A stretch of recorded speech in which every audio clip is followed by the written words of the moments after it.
এখনো বিশ্বাস করতে পারি না এটা আমার সাথেই ঘটেছে।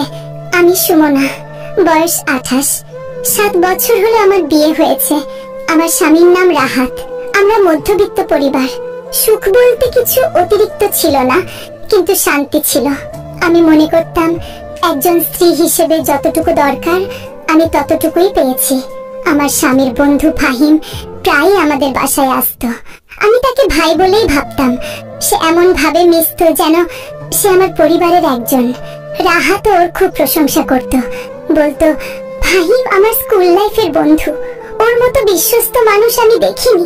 বারবার বলতো। আমি বুঝতে পারিনি সেই বিশ্বস্ত মানুষটা একদিন আমাকে শেষ করে দেবে।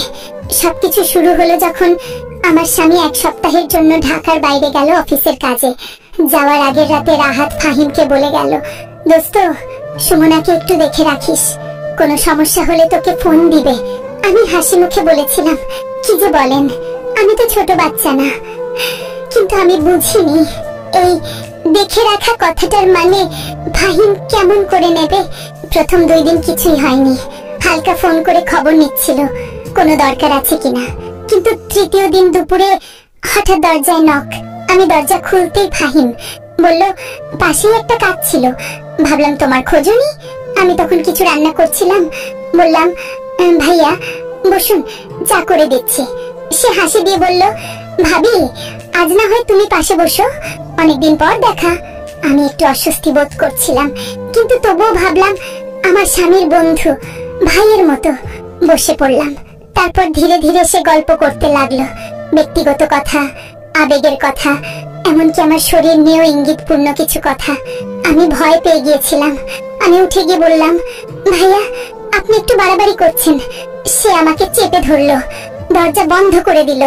আমি চিৎকার করছিলাম, আমি গলা ফাঁকিয়ে বলছিলাম, ভাইয়া ভাইয়া দয়া করে ছাড়েন, আমার স্বামী আপনাকে বিশ্বাস করে। কিন্তু সে কিছুই শুনল না। সে আমার সমস্ত চিৎকার, আমার সমস্ত আর্তনাদ অবহেলা করে আমাকে টুকরো টুকরো করে শেষ করে দিল। যখন সে চলে গেল আমি ভেঙে পড়লাম, পুরো শরীর কাঁপছিল। আমি মেঝেতে লুটিয়ে পড়ে কাঁদছিলাম, বারবার নিজেকে ঘৃণা করছিলাম। আমি তখনও ভেবেছিলাম আমি এই ঘটনা চেপে রাখবো, আমার সংসারটা অন্তত বাঁচবে, কিন্তু ভুল করেছিলাম। তারপর থেকে সে বারবার ফোন করত, মেসেজ করত, ভয় দেখাতো যে কাউকে বললে তোমার ছবি ভাইরাল করে দিব। আমি আতঙ্কে ছিলাম। আমি নিজের শরীর ঘৃণা করতে শুরু করেছিলাম। আয়নায় নিজেকে দেখতে পারতাম না, আমার স্বামীর চোখে তাকাতে পারতাম না। আর কিছুই আগের মতো ছিল না। তীব্র কান্নার ভাঙা ভাঙা কণ্ঠে শেষে একদিন সাহস করে রাহাতকে সব বললাম। সে শোনার পর শুধু চুপ করে রইল, সে কিছু বলেনি। তবে তারপর থেকে সে বদলে গেল। তার চোখে আমি যেন আর পবিত্র ছিলাম না, আমি যেন শুধু একটা ব্যবহৃত শরীর। রাতের পর রাত ঘুমাতে পারতাম না, ভেতরে ভেতরে মরতে থাকলাম। ফাহিম শুধু আমার শরীরটা নষ্ট করেনি, আমার আত্মাটা ছিন্ন ভিন্ন করে দিয়েছে। একটু দীর্ঘ বিরতি, তারপর ধীরে ধীরে বলে, আজ আমি কারো স্ত্রী নই, কারো বোন নই, আমি শুধুই এক ধর্ষিতার গল্প। আমার শুধু একটা প্রশ্ন, কেন? আমি কি এতটাই দুর্বল ছিলাম যে আমার না বলা না ওর কাছে কিছু ম্যাটার করে না? আমি কি শুধুই একটা শরীর? একজন বন্ধুর বউ কি এতটাই অসহায়? নীরব কান্না, শুধু শব্দ হাহাকারের মতো। আমি জানি আমি একা না, আমার মতো হাজার মেয়ের জীবনেও এমন অন্ধকার নেমে আসে।